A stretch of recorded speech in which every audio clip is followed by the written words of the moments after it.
It is my pleasure to invite on stage Mr. Asaduddin Owaisi, a man जितने ये हमें दिखते हैं उससे ज्यादा ये सोशल मीडिया पर वायरल होते हैं। इसलिए ओवैसी साहब, आपसे गुफ्तगू करने का मजा ही कुछ और होता है। आप हमारे मंच पर आए and 20 years of times now, it's a special occasion when we want to exchange views on the noisy parliamentary democracy that we have in our country. Owaisi साहब, मैं सबसे पहले तो आपसे पूछना चाहूंगी, पार्लियामेंट में आपकी आवाज बहुत सुनाई देती है और आप हमेशा क्रिटिसाइज करते रहते हैं कि सरकार को क्या करना चाहिए। अब ये जो वेस्ट एशिया का युद्ध चल रहा है, इस पर आपके बहुत तीखे सवाल हैं। कल गवर्नमेंट ने ऑल पार्टी मीटिंग बुलाई और उस पर सारी चर्चा कर ली, अब भी कोई सवाल बाकी है? पार्लियामेंट के अंदर मीटिंग होना और एक ऑल पार्टी मीटिंग होना वो दो मुख्तलिफ चीजें हैं। अगर आप पार्लियामेंट के अंदर चर्चा कराते तो बहुत अच्छा होता। हमको बाहर निकलकर आपको फोन पे नहीं बताना पड़ता या कोई पूछ रहा है उसको बताना नहीं पड़ता, देश को मालूम हो जाता वैसे ही लाइव टेलीकास्ट में। ये समझ में नहीं आया कि ये सरकार ऑल पार्टी मीटिंग कर सकती है वेस्ट एशिया पर, मगर डिस्कशन अलाउ नहीं करती पार्लियामेंट में। तो इससे ये मालूम होता है कि ये पार्लियामेंट के ताल्लुक से सीरियस नहीं है। पार्लियामेंट देश की जनता का है और देश की जनता का हक बनता है कि वो देखे कि उनके इलेक्टेड एमपी, सरकार जिसको इलेक्ट किया वो क्या कर रही है। तो ये बड़ी अफसोस की बात है कि ऑल पार्टी मीटिंग में वेस्ट एशिया के ऊपर बात हो सकती है, मगर पार्लियामेंट के अंदर चर्चा नहीं कराना चाहती सरकार। लेकिन पार्लियामेंट में प्रधानमंत्री ने दोनों सदनों में एक स्टेटमेंट किया, एक्सटर्नल अफेयर्स मिनिस्टर जयशंकर जी ने भी किया, पेट्रोलियम मिनिस्टर ने अपना स्टेटमेंट दिया, एग्रीकल्चर मिनिस्टर ने। आपको लगता है कि जब युद्ध जारी हो तो कोई भी देश इंटरनेशनल पोजीशन इस तरह से ले सकता है या उसे लेना चाहिए, या इस वक्त सिर्फ नेशनल इंटरेस्ट पर सोचना चाहिए? जब चाइना से जंग चल रही थी 1960s में, पार्लियामेंट चल रही थी, क्वेश्चन आवर हो रहा था और पार्लियामेंट में चाइना की जंग के ऊपर डिबेट भी हुई। अब हम क्यों नहीं करा सकते? अच्छा, ये तो जंग में हम तो जंग नहीं लड़ रहे हैं, हम अफेक्टेड पार्टी हैं। हम अफेक्टेड इसलिए भी हैं कि एक तो सरकार की गलत फॉरेन पॉलिसी की वजह से, दूसरा हमारे करीब 1 करोड़ भारत के नागरिक वहां काम कर रहे हैं।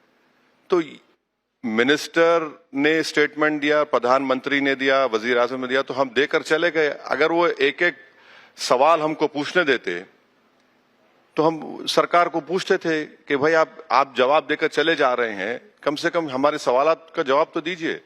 अब हम सिर्फ सुनने तो नहीं आए ना वहां पार्लियामेंट में। हम तो कोई खवाली पार्टी, ऑर्केस्ट्रा पार्टी या ऑडियंस नहीं कि थालियां मार के जाए hello the leader, good leader बोल के। तो हमको तो पूछने का राइट है, आप सिर्फ बोल के चले जा रहे हैं और ये समझ रहे हैं। हाँ, एक बात जरूर बोलूंगा कि प्रधानमंत्री ने, नरेंद्र मोदी ने जो नेसेट में स्टेटमेंट दिया था उससे थोड़ा बेहतर पार्लियामेंट में बोला।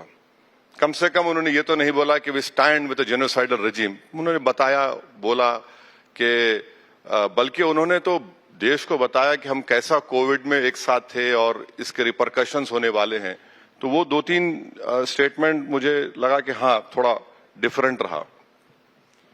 आपने 1962 वॉर की, तब भी ये बंद कमरा था और ऑल पार्टीज थे पार्लियामेंट में, टेलीविजन तब भी नहीं था, सोशल मीडिया तब भी नहीं था, तो अब है नहीं, इसीलिए आपने बंद कमरे में बात की। बंद कमरे में नहीं बात की, पार्लियामेंट में रूल्स है कि अगर हम पार्लियामेंट के प्रोसीडिंग्स को विदाउट मीडिया रिपोर्टिंग करना चाह रहे तो वो रूल है, उसमें प्रोविजन है। रूल नहीं इस्तेमाल किया गया था और जबकि हम उस जंग में बहुत नुकसान उठाए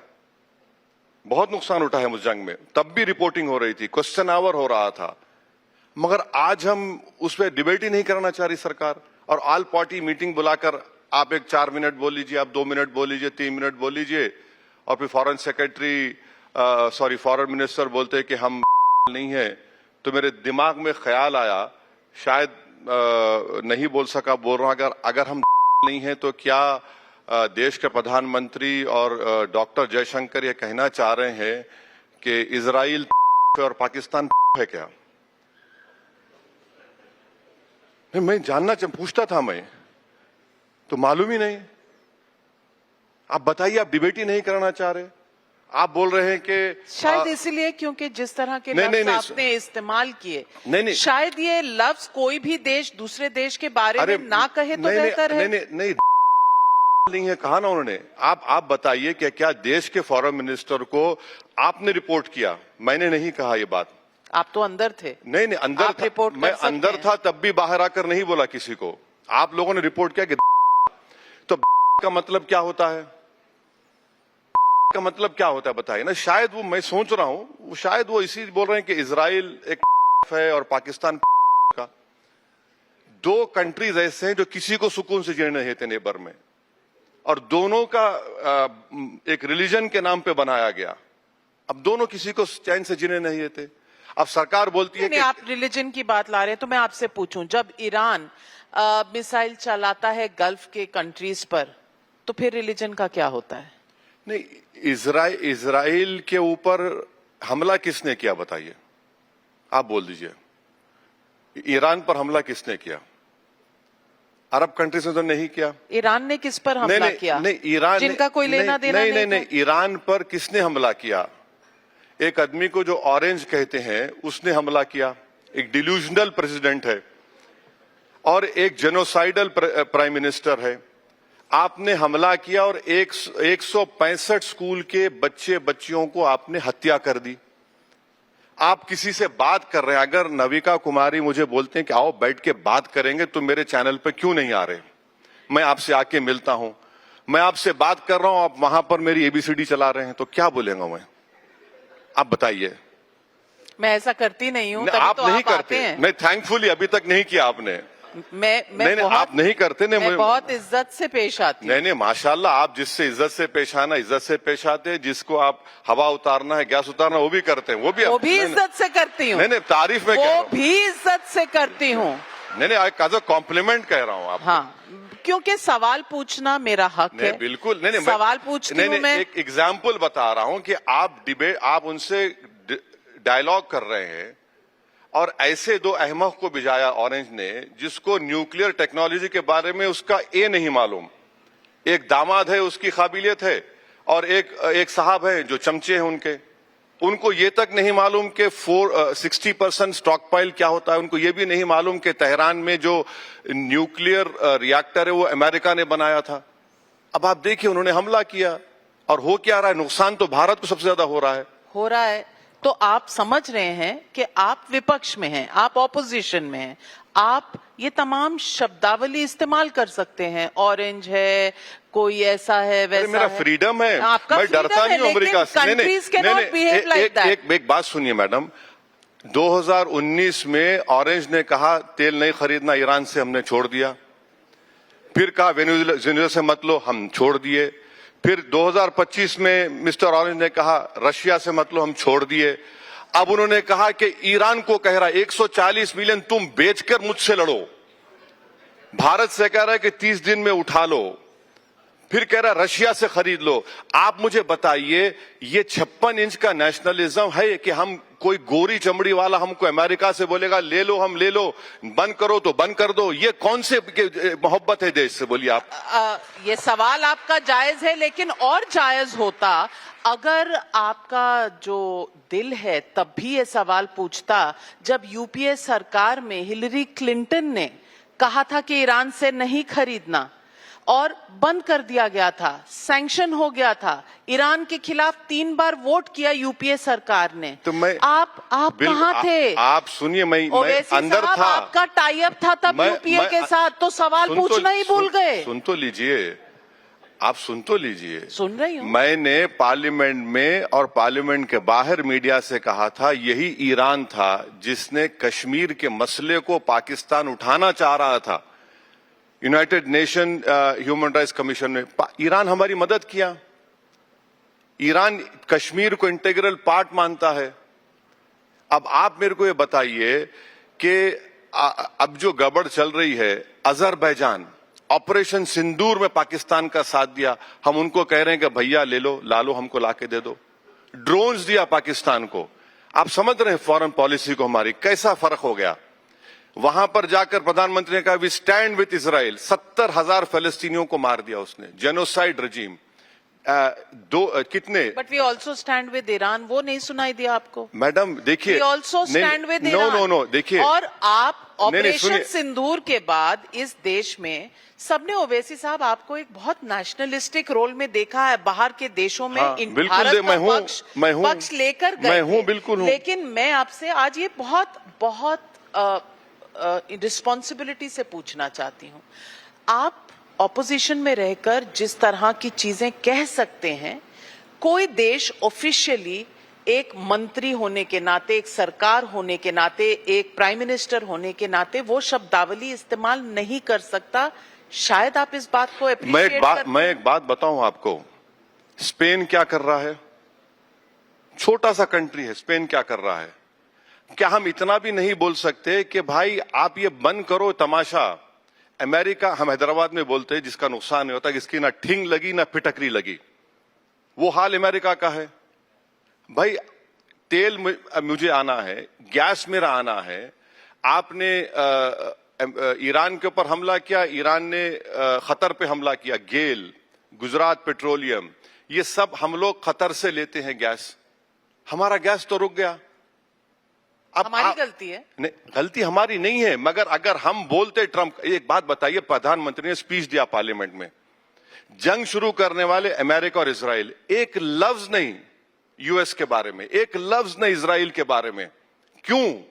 आखिर क्या वजह है कि हम बोलने से, सच्चाई बोलने से डरते हैं? नहीं जानते क्या वजह है? क्या वजह है? नहीं मालूम? ये एप्स्टीन फाइल है क्या? नहीं, 9 लाख भारतीय रहते हैं वहां पर, भारतीय रहते हैं गल्फ कंट्रीज में। मैडम, हमने उनको भी महफूज रखना है। मैडम, नहीं सुनिए मैडम, है। फॉरेन पॉलिसी का हिस्सा क्या होता है कि देश का पहला इंटरेस्ट प्रोटेक्ट किया जाए, फिर हमारे एनआरआईज आते हैं, यकीनन आते हैं। अगर हम एक करोड़ को देख के फॉरेन पॉलिसी डिसाइड करेंगे, ये कभी नहीं हुआ ऐसा। यकीनन हमारा सॉफ्ट पावर है, मगर इनकी गलती की वजह से भारत के लोग ही तो मर रहे हैं। डेब्रिस गिर रहा है, आज मर गए। समंदर पे, कश्तियों पे लोग हैं। मुझे कॉल किए निजामाबाद का लड़का कि हम भूखे हैं। आप ये बताइए कि हम बोल क्यों नहीं सकते कि भाई बंद करो ये तमाशा, ये तुम क्या कर रहे हो? नहीं, बिल्कुल। अरे आप पार्लियामेंट में, राज्यसभा, लोकसभा में लफ्ज यूएस बोलने को तैयार नहीं है, लफ्ज इजराइल का कंडेमनेशन करने को तैयार नहीं है, फिर कैसा होगा बताइए आप ये? और फिर अच्छा, मल्टीलैटरलिज्म हमारा कहां गया? हम तो सबके दोस्त हैं ना। We called for de-escalation. That is not enough. No, we are talking to both sides. That I'll give you an example of what I am saying. You know what happened? We invited a frigate from Iran. That frigate came to Visakhapatnam, participated in the show. They left Indian shores. They were in Sri Lanka waters or international waters. An US submarine launched a torpedo. And have you seen a statement of condolence? Forget about condemnation. Statement. Listen to me. Statement of condolence, not condemnation from Indian Navy? No. Why? Who's this US to create this kind of fear amongst us?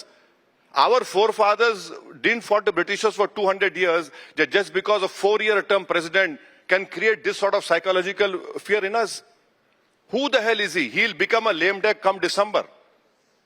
He'll become a lame duck president. Owaisi साहब, आपकी जो खासियत है ना, आप half truths बताते हैं। अरे मैडम, आपने बोला कम से कम आधी सच्चाई तो बता रहा हूं, कोई वो भी नहीं कर रहा है ना। मैं दूसरे तो पूरी झूठ बोल रहे हैं, व्हाइट लाइज, परपेचुअल लायर्स हैं पूरे। इजाजत से थोड़ा मैं भी बता दूं आधा फैक्ट जो आपने नहीं बताया। बोलिए मैडम। एक फ्रिगेट जो टॉर्पीडो हुई थी, उसकी जगह एक शिप यहाँ पर डॉक थी। उनके जो शिप खराब थे, उनके सेलर्स को हमने यहाँ रखा हुआ था, सब कुछ कर रहे थे। किसके? ईरान के। वो नहीं दिखा, उसकी चर्चा तक नहीं हुई। आपने बोला नहीं जब आपने कहा कि हम एक तरफ की कर रहे हैं, ईरान की कहानी आप गोल कर गए। मैडम से बताइए, एक बात सुनिए, एक बात सुनिए। अगर मैं आपकी दावत में यहाँ पर आया हूँ, मैं गिर जाता हूँ, खुदा ना खास्ता, कुछ हाथ को मार लग गया, अरे असद साहब आपको क्या हुआ? डॉक्टर को बुलाओ, पानी पिलाओ। आप तो चलिए, मैं बाहर चला गया, रास्ते में टक्कर होगी, आप फोन तो करेंगे, अरे आप मेरे प्रोग्राम को आए थे, क्या हुआ आपको? आपको पता है फोन नहीं गया था? कुछ नहीं, आपको पता है? Indian navy has not even offered condolences. क्यों? अच्छा, आपको मालूम मैडम, 5 दिन के बाद हमने कंडोलेंसेस दिया खामेनेई के बारे में। एक प्रेस नोट था जो वापस लिया गया। आपको मालूम ये बात कि कहा गया कि मत दो कंडोलेंसेस। बाद में ख्याल आया सुप्रीम लीडर को, नहीं जाके लिख दो, लिख दी हमने। अच्छा, उसके 7 दिन के बाद ख्याल आ रही 165 बच्चे मारे गए, उनका भी कंडोलेंस कर दो, कर दिया हमने। फिर हम 5 दिन इंतजार क्यों करें कि ये रेजिम गिर जाएगी? जब नहीं गिरी तो हमारे प्राइम मिनिस्टर 2 मरतबा उनके प्रेसिडेंट से बात कर लिए। अच्छा, अब क्या हो रहा मालूम? एक मिनट, अब हम जो शिप्स ला रहे हैं ना गैस के, माफ करना बुरा मत मानिए, आ गए 2 शिप आ गए, 3 शिप आ गए। अरे वो 2-3 शिप से तो हमारा 1.5 दिन का गैस का कंजम्पशन है। अब हो क्या रहा है? Israel has done what Egypt has done to Suez Canal. जो शिप निकल रही 18 करोड़ रुपए दो, टोल टैक्स दो। 18 इंडियन शिप्स हमारे फंसे हुए हैं। एग्जैक्टली ये वर्ड कल हमारे फॉरेन मिनिस्टर ने कहा। अब हम टोल टैक्स दे रहे हैं उनको।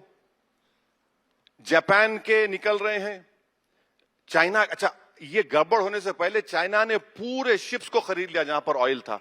हमने उनका भी डाइवर्ट कर लिया, लेकिन आपको पता नहीं नहीं चला? नहीं आपने नहीं, बिल्कुल नहीं किया। दी। हमने सुनिए मैडम, हमारे स्ट्रेटेजिक रिजर्व कितने बताइए? ये तो आपने कल सवाल पूछा होगा। 74 डेज के स्ट्रेटेजिक रिजर्व्स हैं। अगर ओएमसी को मिलाते हैं 74 डेज के हैं, और आईईए बोलता है 90 डेज। अच्छा, आप बोलते नहीं कोई कमी नहीं है प्यारे, एसेंशियल कमोडिटीज एक्ट क्यों लगाया आपने फिर अगर कमी नहीं है तो? आप ही के टाइम्स ऑफ इंडिया के अखबार की हेडलाइन बता रहा हूं, peoples rushing towards the petrol pumps, police in action. आपके अखबार में है ये, आप देख लीजिए, 2 न्यूज हैं। अब मैं इसको क्या बोलेंगे? आप तो झूठ नहीं बोल सकते। नहीं तो मैं इसका बताती हूँ। आप ही ने खुद कहा अपने स्टेटमेंट के 24 शिप थे जब वॉर शुरू हुई, अब 18 हैं, मतलब 6 निकली ना, 6 निकली ना वहां से। एक मिनट ओवैसी साहब, थोड़ा मुझे भी बोलने दीजिए। 6 निकल गई वहां से, लेकिन ओवैसी साहब नोट नहीं करेंगे, बताएंगे भी नहीं। एक टॉर्पीडो हो गई, दूसरी डॉक्ड थी, लेकिन ओवैसी साहब टॉर्पीडो वाली की कहानी सुनाएंगे, दूसरी नहीं सुनाएंगे। आप कहेंगे कि हमारे पास 74 डेज के रिजर्व हैं और सरकार कोशिश करके बाकी ला रही है। ओवैसी साहब कहेंगे नहीं सबको चाहिए, सब लाइन लगा रहे हैं। ये नहीं बताएंगे कि भाई बाहर से सप्लीमेंट भी हो रहा है। ये जो एक्शन एस्मा लगाया, नहीं लगाते तो बोलते सरकार को पता नहीं था क्या कि शॉर्टेज हो सकती है, इन्होंने ये क्यों नहीं किया क्लॉज। अब कर दिया तो बोलेंगे कि अरे एस्मा लगा दिया आपने, एसेंशियल सर्विसेज एक्ट प्रोमलगेट कर दिया, चित भी मेरी पट भी मेरी आपकी। ओवैसी साहब, ऑपोजिशन में रहना मुझे लगता है कन्वीनियंट बहुत होता है। चित आपकी पट मेरी। चलिए सुनिए बाप, मार्च 19 ज्वाइंट सेक्रेटरी का स्टेटमेंट है, we import 90% of our LPG and 47% of LNG from Qatar. अब रास फलान has been bombed by Iran. that has alone paralyzed 20% of India's total natural gas imports. Petronet, गेल, गुजरात की सब long term contracts है, force major हो रहा है। अब आप ये बताइए 10 साल में हमने डाइवर्सिफिकेशन क्यों नहीं किया? आज हम बोल रहे हैं अल्जीरिया से ले लेंगे, ऑस्ट्रेलिया से ले लेंगे, सस्ता है क्या? नहीं खरीदा। अच्छा, मुझे कंप्लीट कर दीजिए। प्रधानमंत्री ने क्या कहा? हमारे पास 53 लाख मेट्रिक टन है। प्रधानमंत्री को शायद किसी ने बताना भूलना हो गया या नहीं बताया कि हमारा एवरी डे का कंजम्पशन है 38 to 39 मिलियन।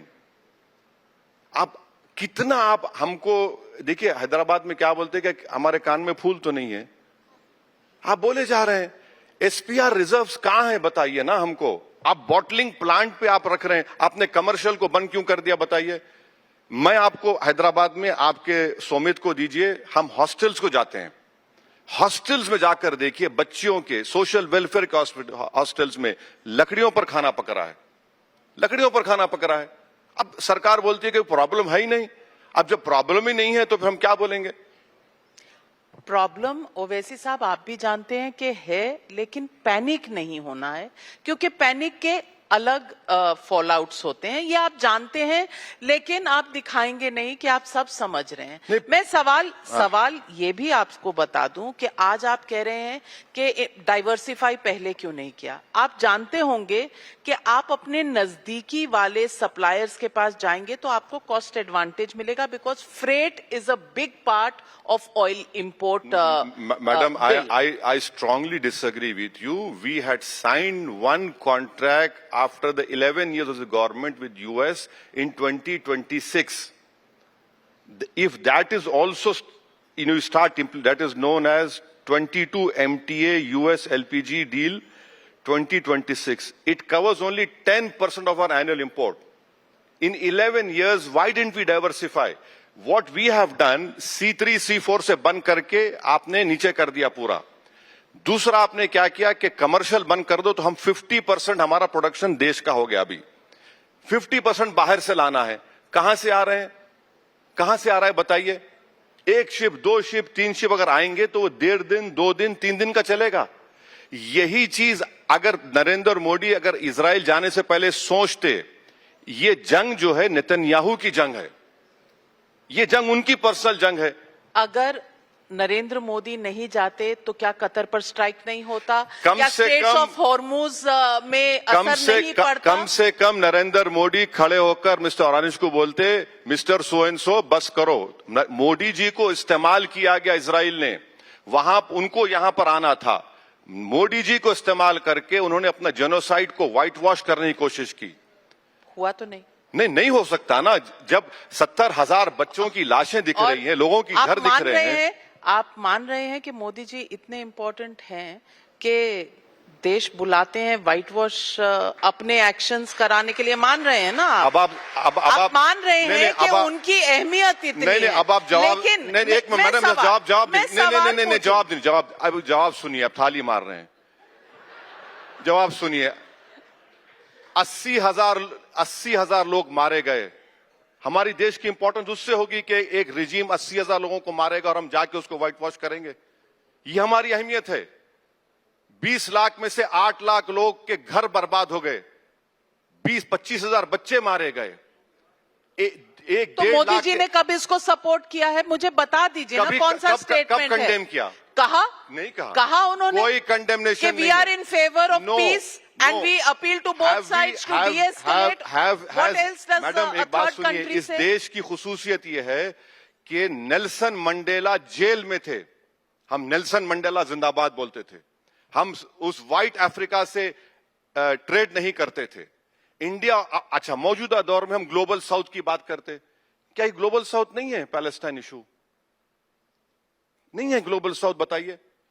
अच्छा प्रधानमंत्री गए, October 7th on Israel is acceptable to you? 1948 Nakba is acceptable to you? Nothing. 1948 no Nakba. killing of innocent Exactly, that is what I'm saying. Should be acceptable to anybody. Please madam, do not draw religious lines on this. This October 7th is not the starting of the killing of innocent people. 1948 Nakba. That was the point. Where are the Palestinians now? Living in Jordan, living in Arab countries. हम बात भी नहीं करते उनके बारे में, condemnation भी नहीं करते। नेल्सन मंडेला को हमने साथ दिया था। इंडिया स्टूड फॉर, अभी तो हम ग्लोबल साउथ बोलते हैं। अच्छा मैडम ये बोलिए, ये सब छोड़िए पैलेस्टाइन को बाप, हम ब्रिक्स के होस्ट हैं, क्वाड के होस्ट हैं। मोदी जी या जयशंकर एक जूम पे मीटिंग कर लेते इस जंग के बारे में। हम क्यों बोल रहे हैं पाकिस्तान कर सकता? तो हम तो होस्ट है ना क्वाड के, ब्रिक्स के, हम नहीं कर पाए। मैं आपसे पूछना चाहती हूँ ओवैसी साहब, आप ऑपोजिशन के पार्ट हैं, ये तो समझ में आ रहा है क्योंकि मोदी जी से आप इतने सवाल पूछ रहे हैं, लेकिन कांग्रेस आपको फिर भी मोदी जी का बी टीम क्यों कहती है? वही समझ में नहीं आ रहा मुझे, आप बता दीजिए क्या है। बैठते तो आप उनके साथ हैं। मुझे समझ में अगर आपको वो नहीं समझ आ रहा तो ये कैसे समझ आ रहा है? नहीं, अब ये तो देखिए, ये तो किसी को रॉकेट साइंटिस्ट होने की जरूरत नहीं है। मुझे समझ में नहीं आ रहा, मैं इतना सब बोलता हूं, फिर भी ये हमारे मुझसे इतनी मोहब्बत करते कि इन लोग समझ ही नहीं पाते। अरे हम राज्यसभा में वोट दिए इनको,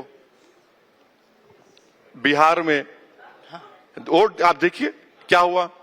अच्छा अगर मैं न्यूट्रल हो जाता आप न्यूट्रल नहीं है मतलब? नहीं, नहीं, न्यूट्रल नहीं, आप न्यूट्रल नहीं है। किसकी तरफ है बता तो दीजिए।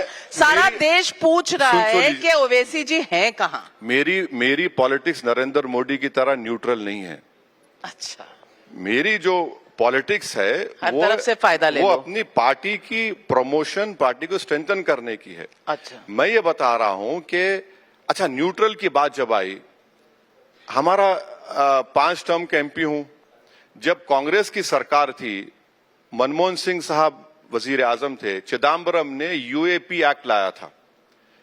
डिस्पाइट बीइंग इन यूपीए, मैं अपोज किया, I ask for division also. और मैं जो स्पीच में बोला था कि this particular section will be used, the definition of terrorism will be used to incarcerate many people. I have been proven right. In 2019, Amit Shah made it more draconian. Congress party supported it. TMC walked out instead of asking for division. I stood there with Imtiaz Jalil, and every amendment we had moved, I have been proven right, because it is now one of the Supreme Court judges have recently said that using UAP is only to prolong the trial. पर आपने तब का तकमा तो लगा लिया कि आपने oppose किया था, फिर सपोर्ट मांगने चले गए थे कि भाई मुझे भी इंडिया गठबंधन का पार्ट बना लो। बिहार में नहीं गए थे? सुनते लिए चिट्ठियां लिखी थी, कसीदे इतने लंबे लंबे कि मुझे ले लो, मैं बहुत अच्छा। ऐसा नहीं था। कोई दूर से बोल रहा था हम तुमसे मोहब्बत करते, तो आपने कहा पास आके बोलो। नहीं, हमने कहा चलो हम आ जाते, मोहब्बत करो, लपटा लो हमको। अच्छा, तो भाग गए, घर का दरवाजा बंद कर अब लिया। आपकी मोहब्बत के नहीं, क्या नहीं, देखिए, अगर कोई मुझसे मोहब्बत का इजहार कर रहा है तो हम बोले चलो प्यारे, आ जाते तुम्हारे पास, हम ले लो हमको, बगलगीर हो जाओ। हम घर को गए तो घर को लॉक डाल दिया आपने। अब मैं क्या करूं? भाई आई लव यू बोले तो हम बोले ठीक है चलो दिखाओ, हम आ जाते हैं। तो अख्तर ईमान गए, वो गायब हो गए। अब क्या करेंगे हम? तो ये आपकी मोहब्बत कैसी है? नहीं, कभी हाँ कभी ना वाली मोहब्बत, इसे मोहब्बत कहते हैं? मेरा मानना यह है कि वो मोहब्बत ही नहीं जिसमें नाकामी ना हो। अच्छा अच्छा, ये जितने थाली मार रहे हैं, इनकी जवानी में कुछ हुआ था इन लोगों को सबको। तो अब ये जो नाकाम मोहब्बत है आपकी, ये बंगाल तक चली गई है। अब आप बंगाल में, वहां भी इश्क हो रहा है हमारा।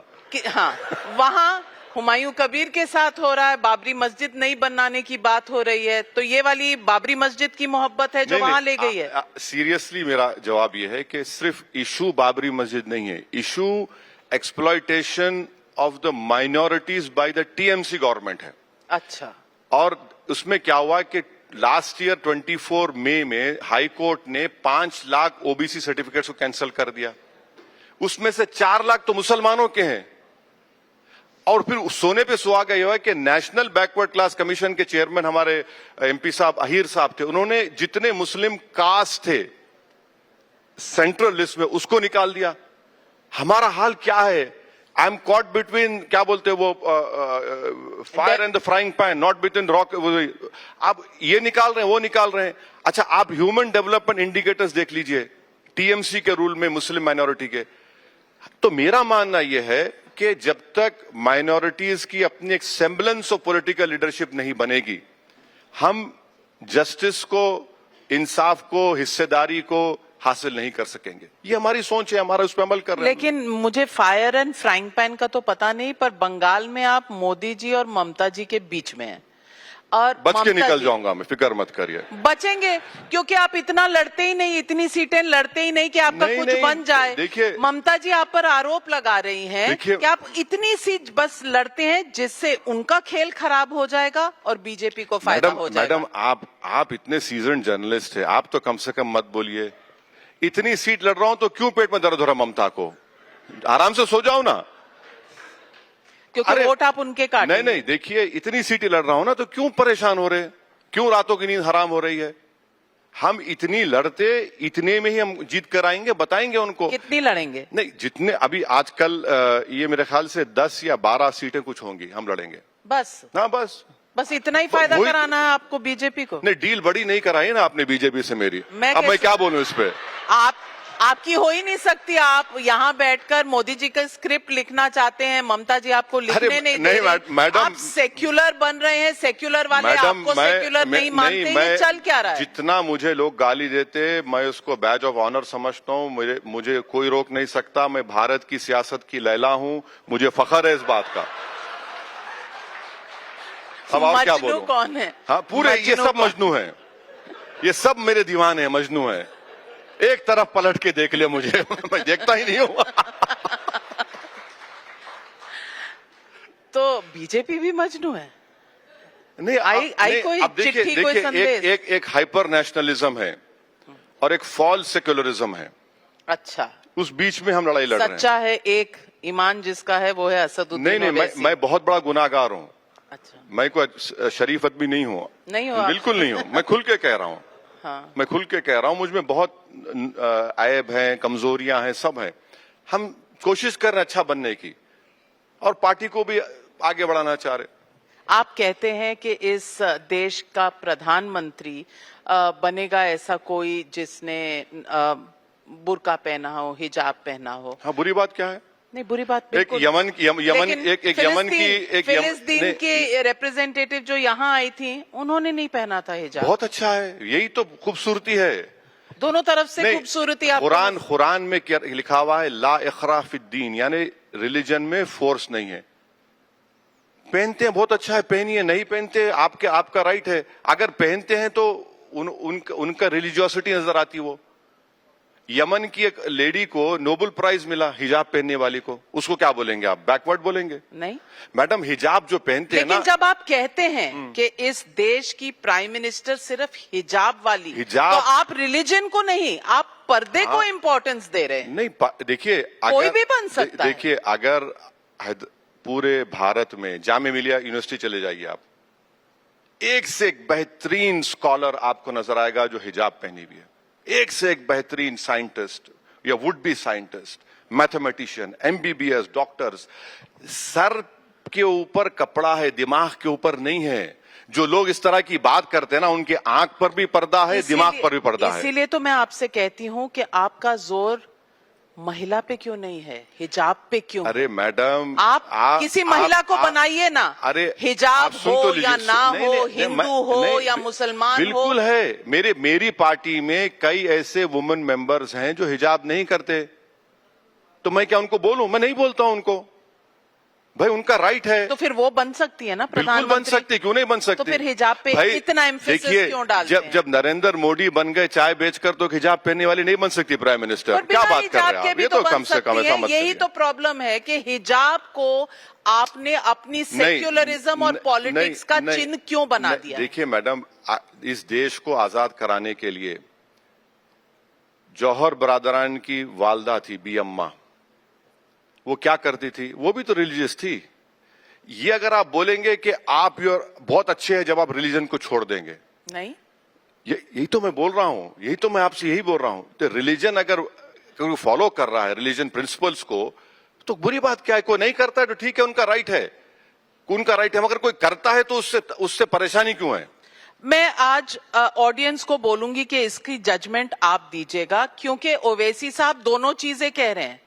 हिजाब वाली को बनाएंगे प्राइम मिनिस्टर, लेकिन हिजाब ना पहने तो भी उसकी रिलीजियोसिटी पे कोई सवाल नहीं है। तो भाई, हिजाब को क्यों सिंबल बना रहे हैं?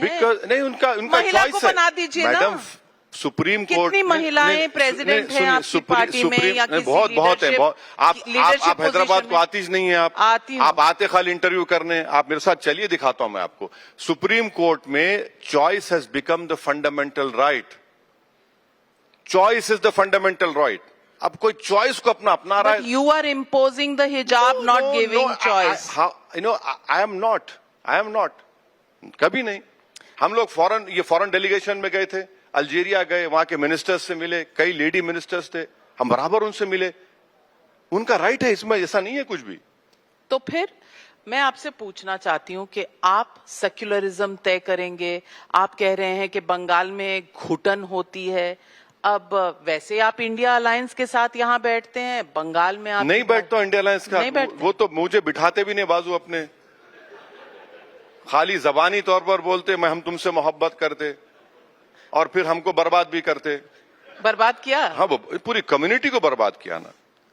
तो आपको लगता है ये जो थोड़ी सी 10-12 सीटें जीतकर आप मुस्लिम्स को, पूरी कौम को अपना हक दिला सकते हैं? मैडम, या स्पॉइलर का ही गेम है? एक एमपी हूँ, कितने आपके समिट में आपने बुलाया मुझे?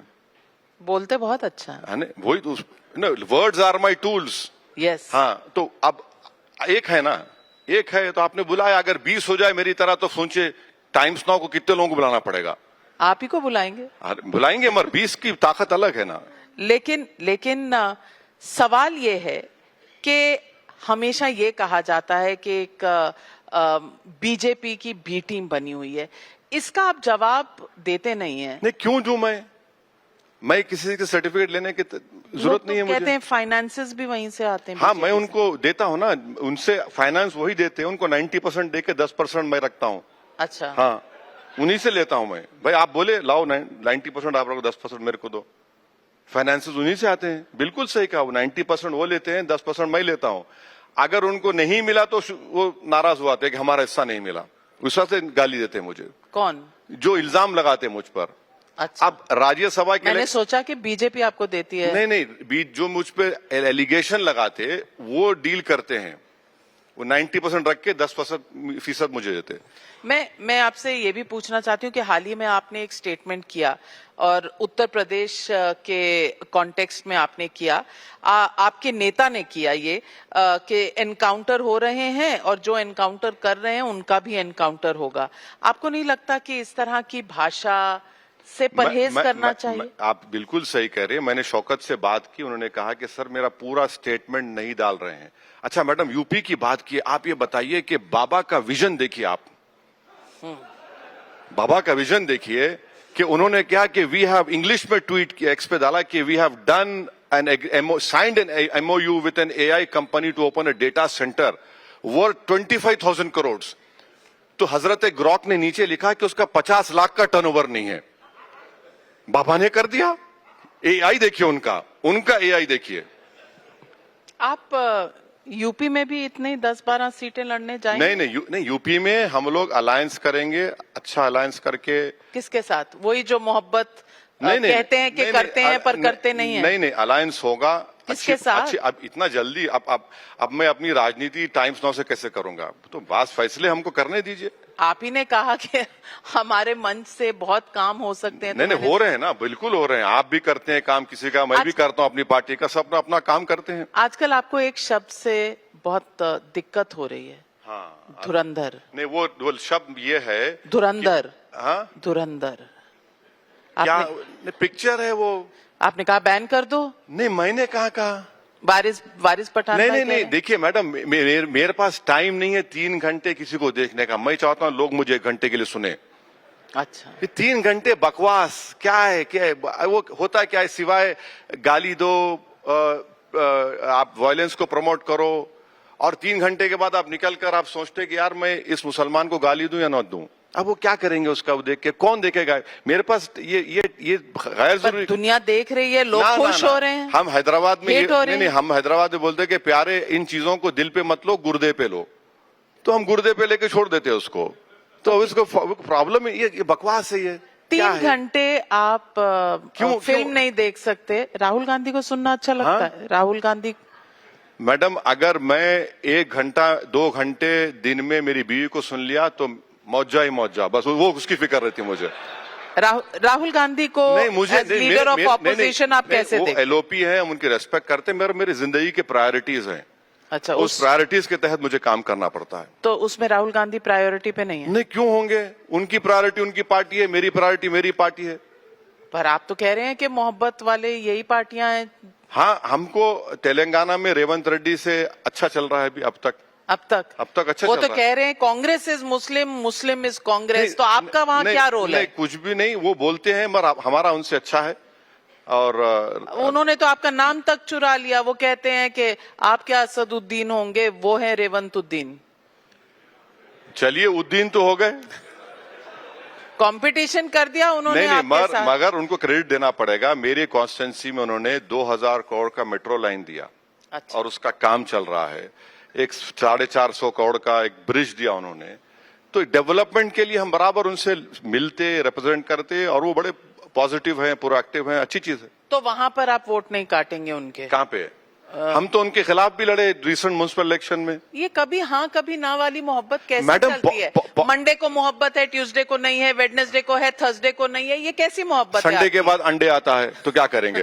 जो पॉलिटिक्स है ना मैडम, हमारे पार्टी चलाने का तो यानी मोहब्बत, नो नो नहीं देखिए, मोहब्बत का कारोबार करते नहीं हैं आप। नहीं मैं नहीं करता हूँ। नहीं, आप ऐसी वाली मोहब्बत को तो कारोबार ही कहते हैं। मैं कारोबार नहीं करता हूँ। मैं अपनी पार्टी को स्ट्रेंथन करने के लिए और मुझे डेवलपमेंट का काम करवाने का है तो मैं करता हूँ।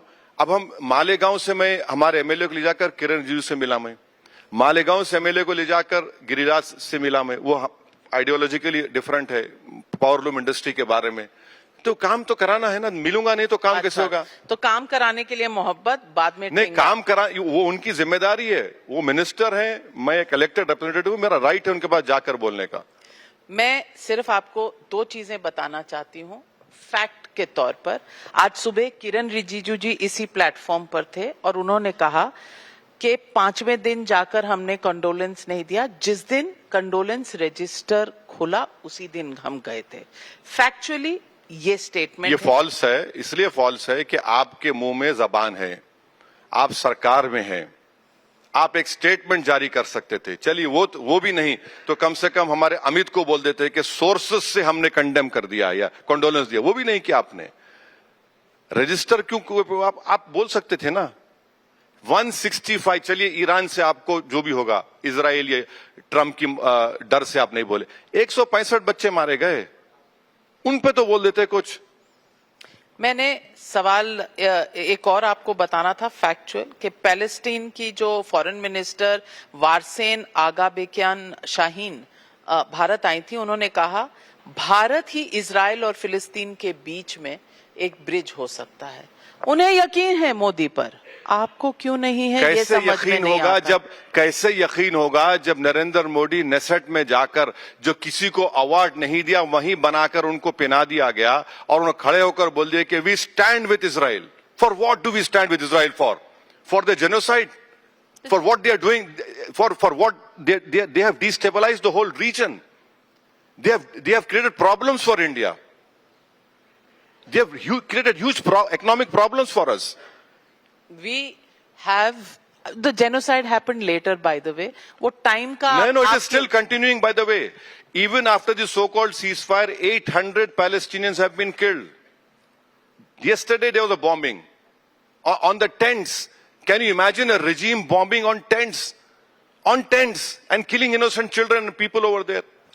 Asaduddin Owaisi, as always, you are the representative of the noisy democracy that we have in India. Thank you very much for inviting me. We are Thank you, grateful for your views and Times Now के 20 साल के सफर बहुत-बहुत में मुबारक हो आपके बहुत बहुत शुक्रिया। आपके साथ मिलते रहे, यूं ही गुफ्तगू होती रहे, यही हमारी बहुत शुक्रिया। कामना है। Thank you.